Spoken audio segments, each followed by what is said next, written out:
SJC-12937, Meaghan Fitzpatrick v. Wendy's Old Fashioned Hamburgers of New York, Inc.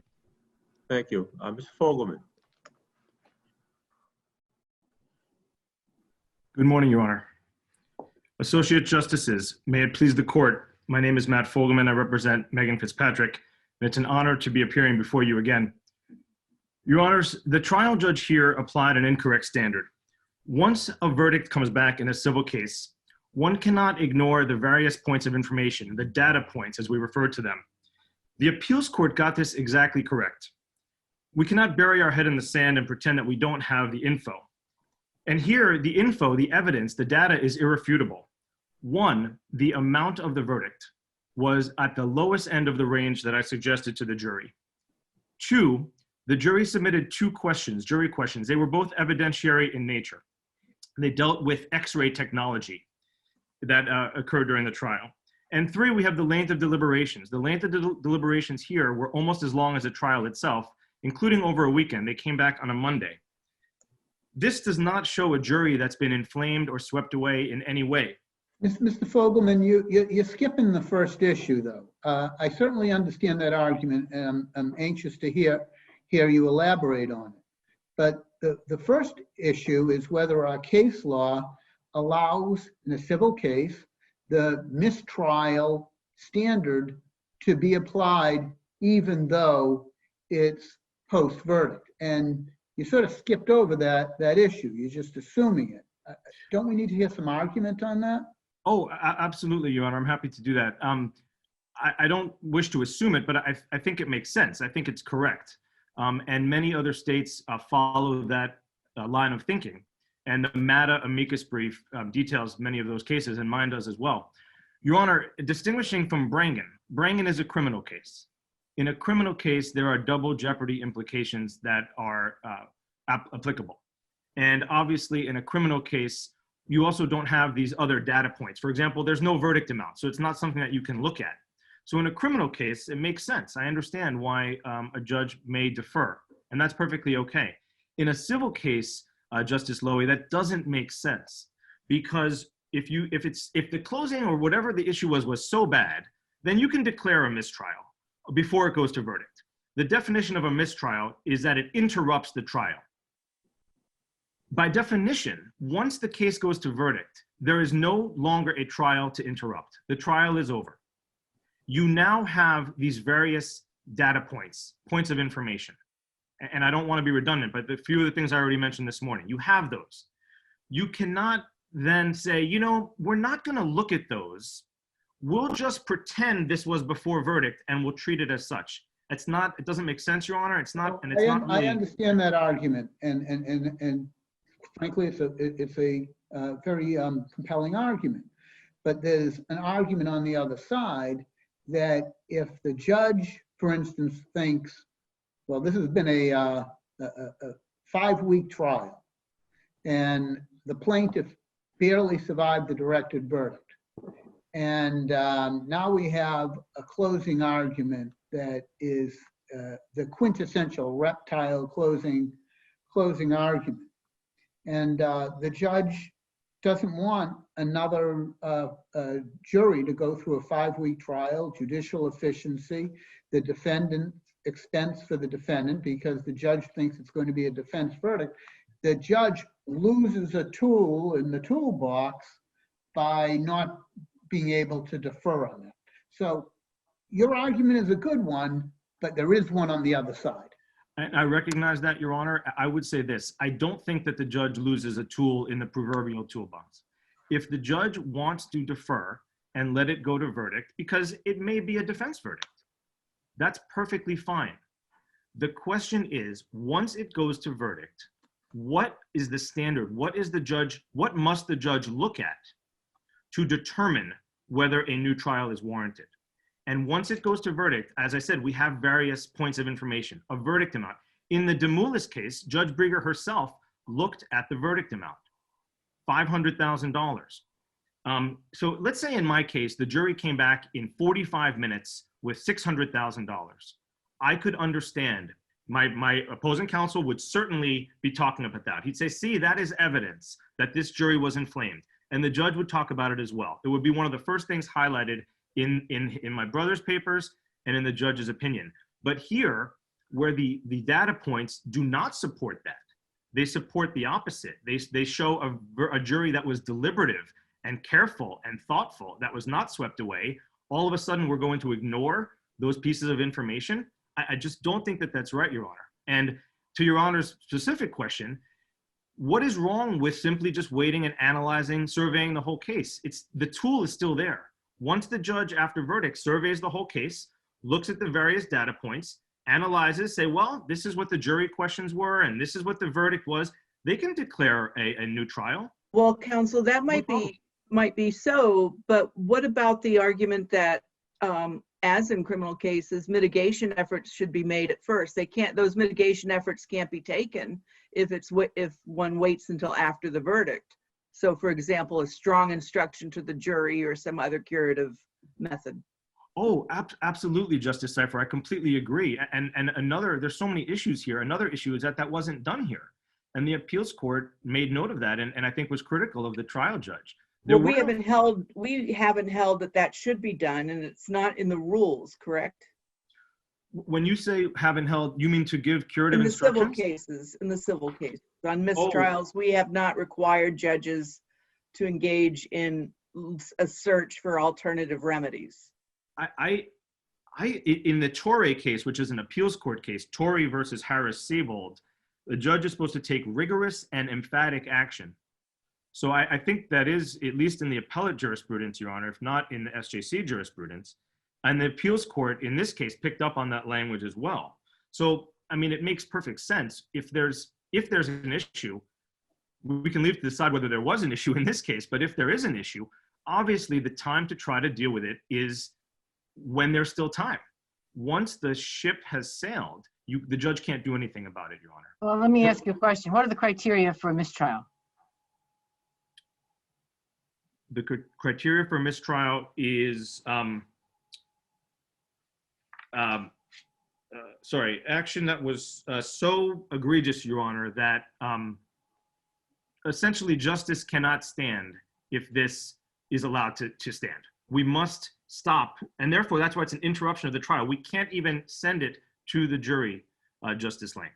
It's so bad, it so taints the process that we must stop it now.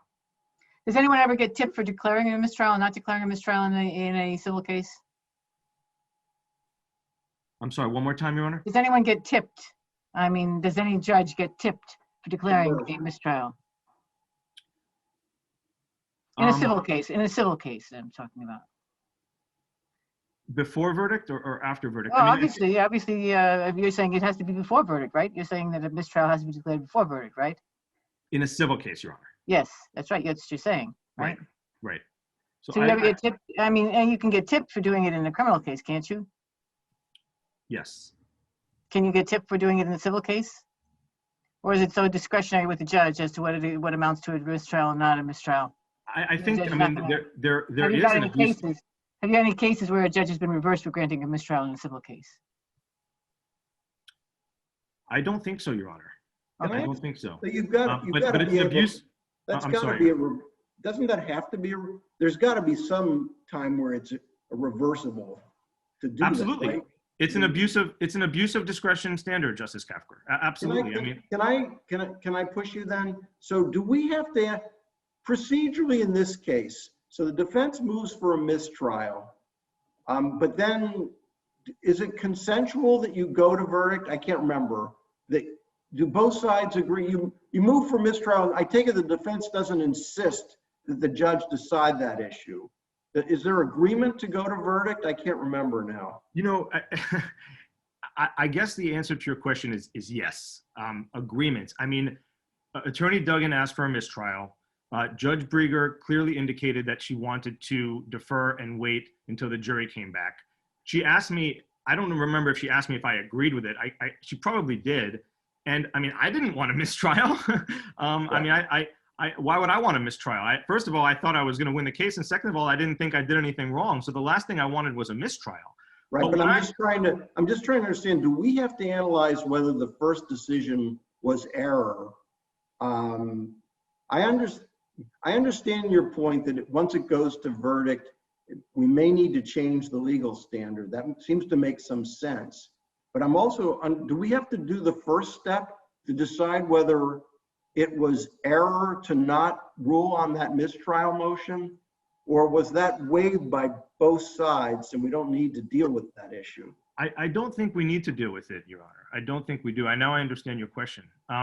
When I agreed to let it go to verdict, I knew that a motion that would then later be heard would take the entire case into account. In fact, in the post-trial arguments to Judge Brieger, before she decided, that was my...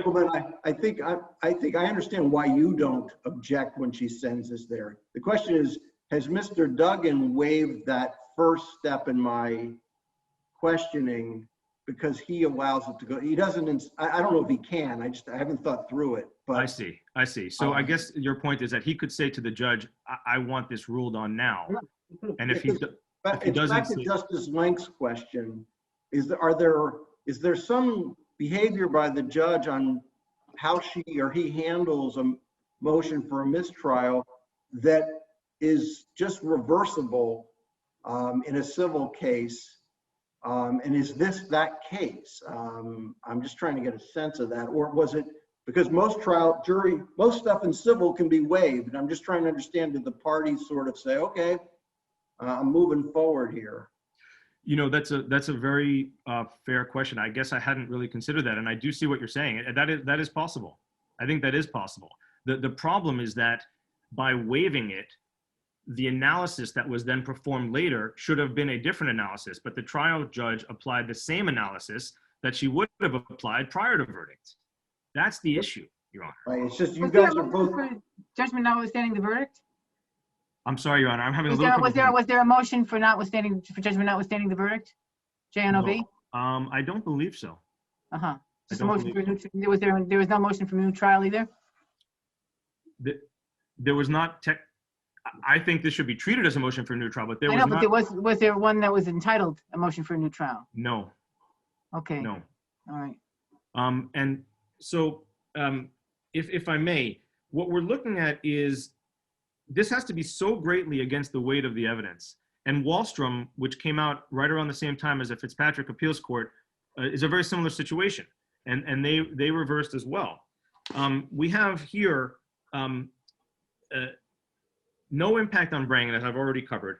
And Justice Lank, to your question, again, it's an abuse of discretion standard. And the appeals court opinion here is so instructive because what they did is they actually performed the analysis that the trial court did not perform. They went through methodically and analyzed every point, from the opening statements of both parties to witness testimony, evidentiary issues, the closings, the verdict amount, the jury questions. They went through step by step, and they came to one inescapable conclusion, which is that this verdict never should have been taken away. Well, shouldn't the conclusion be that there is an abuse of discretion by the trial judge? Yes. Yes, that's right. That's right, Okay. Judge. I didn't read Judge Wellerhoisen's opinion to say, though, however, that it would have been mistaken to grant a mistrial had she had done it at the time. I don't think she opined on that. I don't think so. She did either. I don't read the opinion that way. I don't think she opined on that, Your Honor. But I mean, that would that would have been ridiculous in my opinion. Well, I know that, but I'm just saying that she could have. I think she could have, under the circumstances, had she wanted to, granted a mistrial when she was asked to grant a mistrial, couldn't she? Trial judges can do a lot of things. That's right. So she could have done that. Would not have been error for her to do that. In my opinion, it would have been. Uh-huh. An appealable error. You think it would have been an abuse of her discretion? I would certainly, on this record, I would certainly argue that, Your Honor. Uh-huh. Yes. Okay. All right. Yes. You know, a couple other points, if I may. One thing that has troubled me is there's some gaslighting here that I think my opposing counsel has engaged in. There's a lot of talk in his presentations, both in opening and in closing, about safety, about the types of foods that we eat, about what all fine companies in America should be doing. And then I get taken to task for talking about the exact same things, for responding to those arguments. All of my arguments were based on the evidence, were based on the testimony, were responses to Attorney Duggan's arguments, and were based on black letter law. I And don't so- want to survey the whole closing argument, but you can't sort of say to the jury, we're in this together, the plaintiffs and the little guy and the jury, we're all in this together against the big bad corporations, and this is your chance to issue a clarion call, and if you don't do it, you're going to regret it the rest of your life. Now, I'm obviously throwing my own hyperbole into it for the purposes of making the point. You can respond to their arguments, but you can't say, as Judge Brieger interpreted it, we're all in this together, the plaintiffs, the community, and us jurors and people. I would agree, Your Honor. With your hyperbole, I would agree. The issue is that there's good case law in this Commonwealth that there is room for excusable hyperbole and for enthusiastic rhetoric and for strong advocacy. They're all permitted. And if I was a tad overzealous in one or two remarks, I can own that. But that is not grounds for a mistrial or for a new trial. It simply is not. One or two statements that maybe in retrospect were better phrased differently, again, that's okay. But juries are smart. This jury was smart and thoughtful. They can smell malarkey from a mile away, Your Honor. And if they didn't like what I was saying, that could have been rejected and we could have been sent home with a defense verdict in 20 minutes. But that did not happen. They were deliberative, they were careful. As I said, they came back over a weekend to continue deliberating on Monday. Juries don't want to do that. And then they gave an award at the lowest end of my range, which the appeals court noted. The trial judge took none of that into account at all. What did you put in on damages, Mr. Fogelman? Because I understand there was like some kind of stipulation not to include medical expenses and other things here. How did you prove damages? Because to me, it seems like the issue really is, wasn't the damage award too high? And did the jury struggle with the damage award for 3 days because they had very little to work with? What did you put in besides there's a range of damages? How did you define it? Sure, Your Honor. Thank you. And it is becoming increasingly common in the civil cases in the trial world not to put in damages for medical bills. Sometimes they're quite low, quite frankly, and a case there may be tremendous emotional distress, as there was in this case. My client dealt for several years with this issue, and so it was more of an emotional distress, pain and suffering type of argument. Did you say this is worth 150 grand, or what did you say? I'm just trying, because to me, I get your point that we don't expect to chew on hard substances in our hamburgers that break our teeth. I understand they have a defense to that, but where I start getting worried here is when you throw in all this rhetoric in your closing about the little guy and I want you to and all that stuff, that inflates damages dramatically, particularly when the jury doesn't have something very rooted in fact here. Yes. So what was in there for damages? How do we know the emotion didn't sway the damages stuff? Well, Your Honor, let me say this. We are allowed to suggest numbers now. That is by statute. And we're allowed to suggest a range. So what I said was very calmly that, ladies and gentlemen, and you have the transcript, Your Honor, but that the appropriate range for this case is between $150,000 and $250,000. That would fairly and adequately compensate Ms. Fitzpatrick for all that she's been through, all of the pain, all of the suffering, the 25 visits to the dentist and the oral surgeon, that is a fair range to compensate her for this case. And I think I said you can go higher than that or you can go lower than that. You're in charge, ladies and gentlemen. This is a suggestion from me. We're allowed to suggest numbers to you. I think I said something like that, Your Honor. So when they come back, I'm very familiar with root canal and all these other things. How does the jury do that with not being swayed? If there's an emotional appeal, I guess, so that's what we got on damages, because I'm going to ask Mr. Duggan, because I understand he didn't put in anything on damages. Yes, I mean, that's what we have on damages, Your Honor, and it's not unusual, too. I mean, there's sexual assault cases, for example, where there may be hardly any medical bills. And so there's so many examples that we can think of where we're not talking about a bill or you know, a 2-week stay in a hospital. We're talking about the impact that this had on somebody's life. It's pain and suffering, it's emotional distress. And so I suggested this range to them. They could have, if they didn't like, you know, what I was selling, they could have done whatever they wanted to. The fact that they came back at 150 to me suggests that they listened to my range, but that they went on the very lowest end of the range. That does not indicate inflammation. And Your Honor, also, it's a subtle point, but it's an important one. They added in the cost of the Wendy's meal. So it was actually $150,005.26. I did not ask for that. Yeah, That was a thoughtful. I'm not sure you want a jury. I don't know if you want us to make a big deal out of $5.30. No, Your Honor, the point is not the $5. The point is a thoughtful jury. The point is a jury that was bothered by what happened and came to a verdict deliberately and thoughtfully. That's the touch of adding that in is symbolic. It's not, that was my point, sir. That's fine. Okay. Any further questions? No.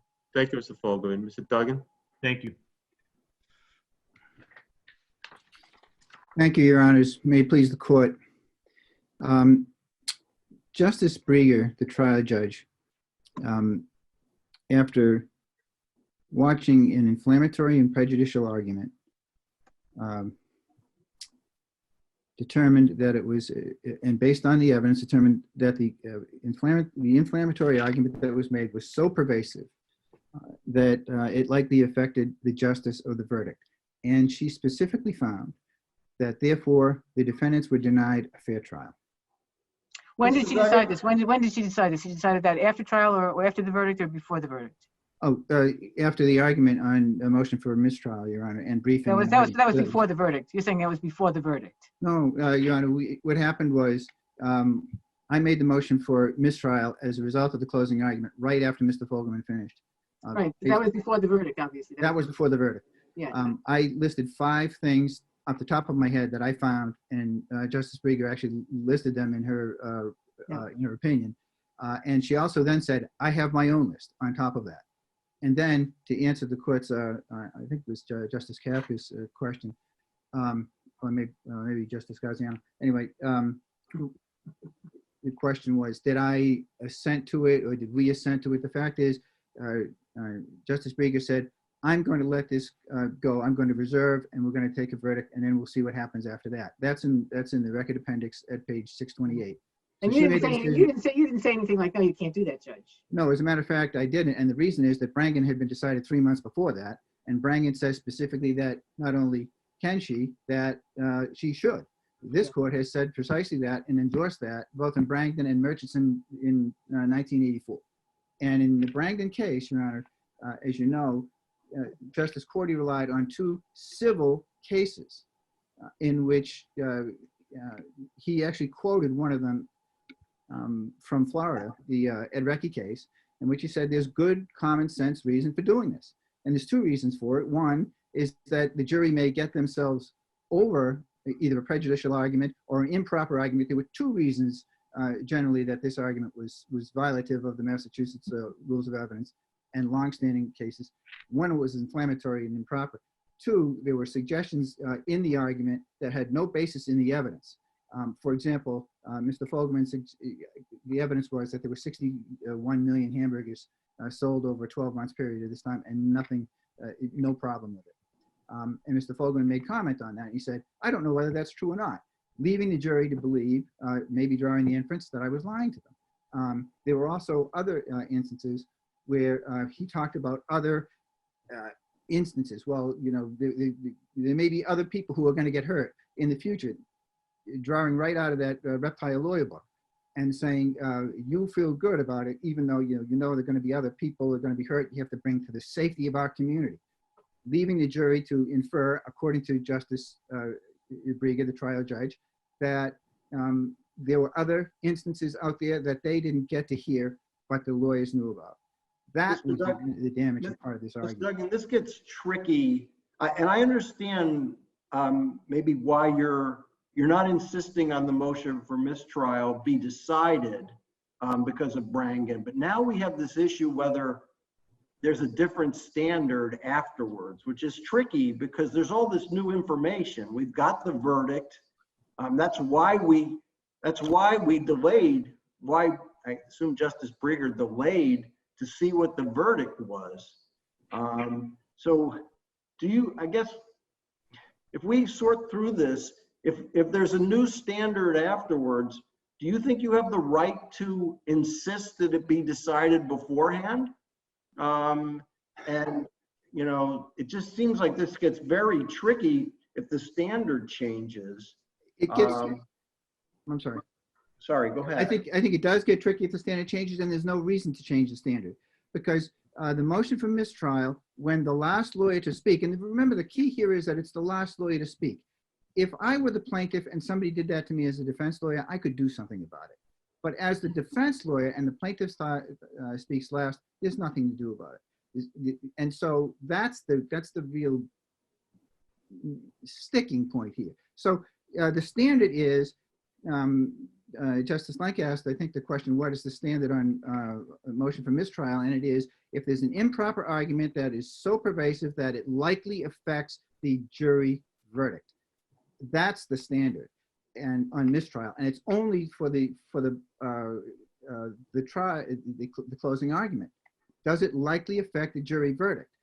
And Justice, and this court has held, because I know Justice Seifer asked the question, is there another case anywhere in Massachusetts where anyone has ever tipped the allowance or a denial of a motion for a mistrial? The answer to that question is not in my research.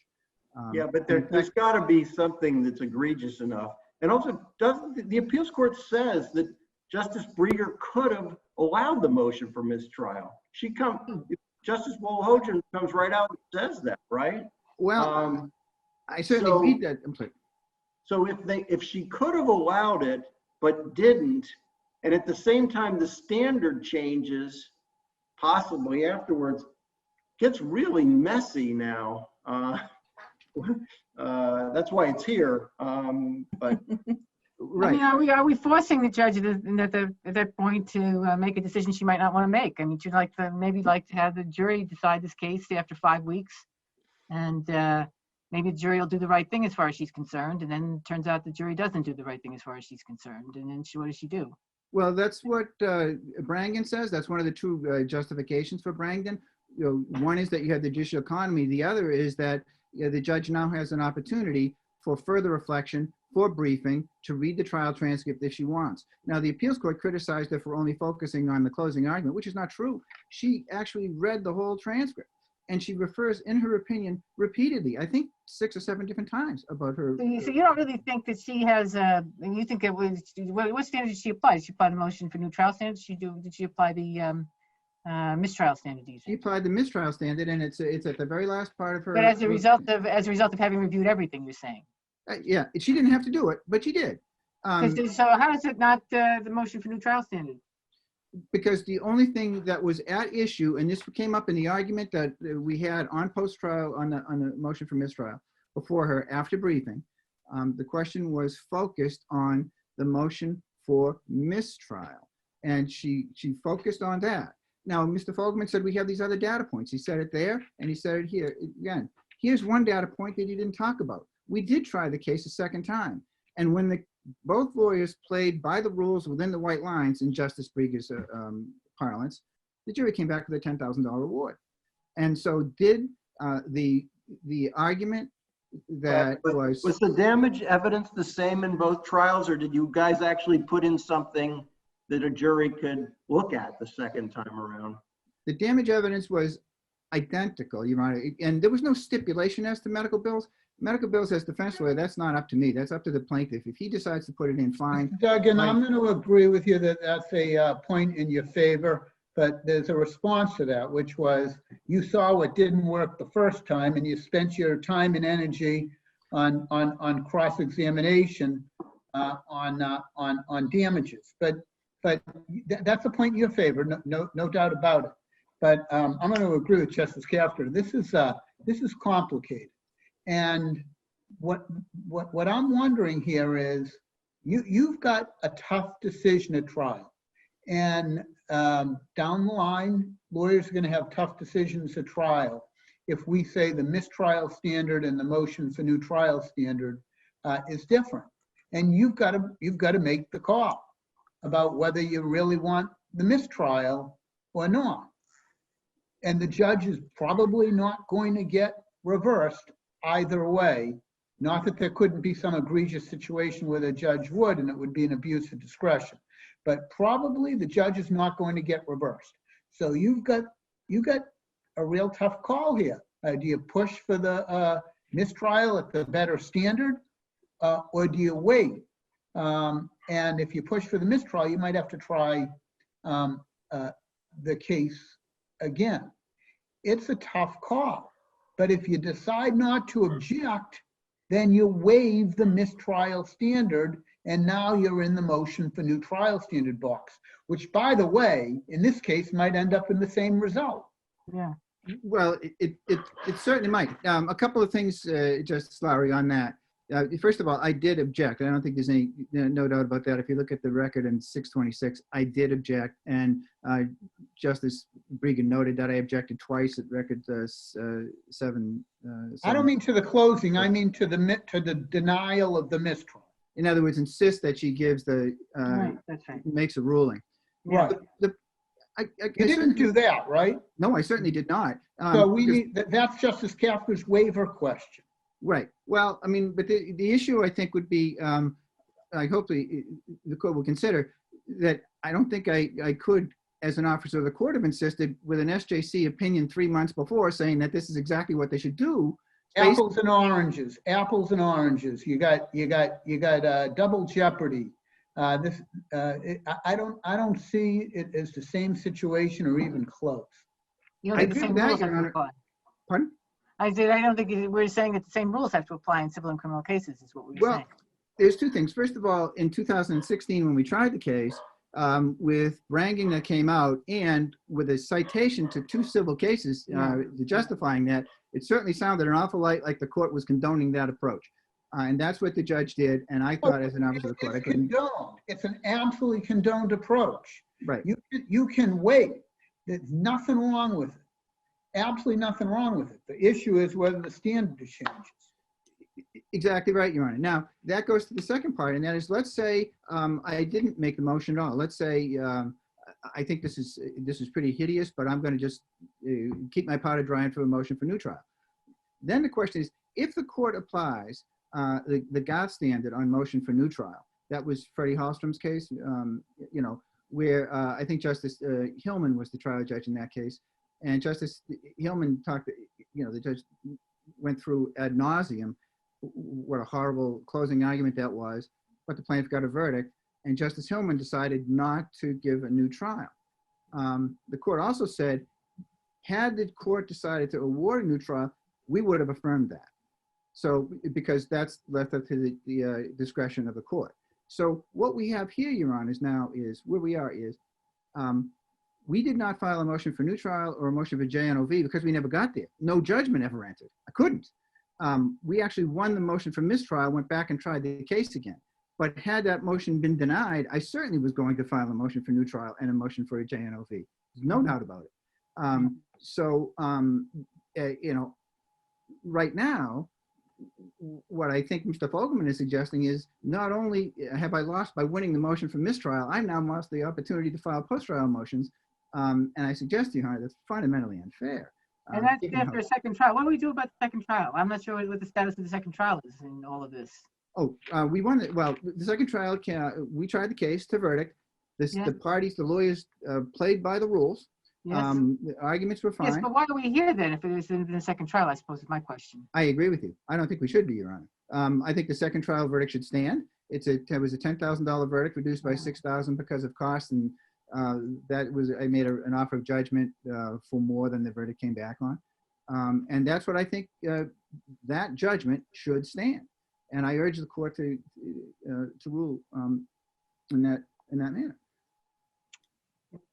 Does that judgment stand even if we think that once this proceeds to a second trial, the judge didn't apply the different standard, right? So if we agree that the judge should have applied the tougher standard, what happens then? Well, Because I mean, I understand we were all litigating this thing with a lack of clarity. But say we come to the following conclusion, that the judge should have decided the motion for a mistrial, but she didn't, and she let it go. Once she does that, the standard changes, but she didn't, when she allowed the mistrial, apply the right standard. What do we do then? well, excellent question, Your Honor. I think this court, under those circumstances, is going to have to give some guidance when this case goes back down for further consideration by the trial judge as to what standard is. Because if I think the standard is Goth, and Goth says was the closing argument so outside the proper bounds that it likely affected the verdict. In other words, that's pretty much what she applied. But I certainly should have an opportunity to argue that to the judge and then have her make a decision one way or another. But that was not ever given to me. The problem here is— Mr. Duggan, can I push you on one last point? Because the appeals court remand, I mean, is very narrow. There's a paragraph basically saying liability is clear, damages are clear. With that in mind, do what we say, but you have some flexibility. I don't know how do we address that paragraph? That's a really limited remand. Is that too limited, even if we think they're right that the standard changes? It is far too limited because basically that's all dicta. That issue wasn't briefed or argued before the appeals court. And so I was candidly kind of surprised that they said that. The trial judge never had an opportunity to opine on whatever the standard is going to be. So the question now is the appeals court in this case, and in Wallstrom, which is sort of a sister case to this, came up with a standard on motion for new trial under Rule 59, which is far more difficult to meet than anything that the Supreme Court has ever held. As far as I know, the rule under Rule 59 is Goth, and that is the opinion that should be followed. Not that there has to be a survey of the whole case. It doesn't for a motion for a new trial, at least under Goth. And not that there has to be some type of miscarriage of justice. But I will say one other thing on the miscarriage of justice, if I might, Your Honor. The trial court found that the defendants were denied a fair trial. If that's not a miscarriage of justice, I'm not sure what is. That has to be a miscarriage of justice. And so I think Your Honor can change this if Your Honor decide to modify Brangden, which, by the way, I think would be a bad idea as a civil trial lawyer. It seems to me to make an awful lot of sense to do Brangden in both civil and criminal cases. It really does, for a whole bunch of reasons that Justice Cordy said in that opinion. But if this court decides otherwise, we still have a finding by the trial judge, the person who was there and saw this, that the defendants were denied a new trial. Can I ask you a question? Can I ask you a question? I'm just so confused. Please help me with this. I don't understand why it is that you even went to a second trial. I don't understand why that happened. How did you get there? She said that there was a mistrial, right? That's the first one, after verdict. And then she immediately retried the case. Is that what happened? Not immediately, but yes, we retried the case. Yes. Well, how come there wasn't an appeal as to whether or not the mistrial was appropriately granted the first time? I suspect that the plaintiff felt that the allowance of a mistrial motion is an interlocutory order and therefore is not appealable unless you have, so that's, I think. And there was not even a try here about whether or not there should be a second trial. That's true, Your Honor. I think, and to be quite candid about it, that's certainly how I understood it, that a mistrial motion ends the proceedings. And once that happens, that's an interlocutory order. And therefore it's not appealable under most circumstances. So then we tried the second. That explains it to me. Okay, thank you.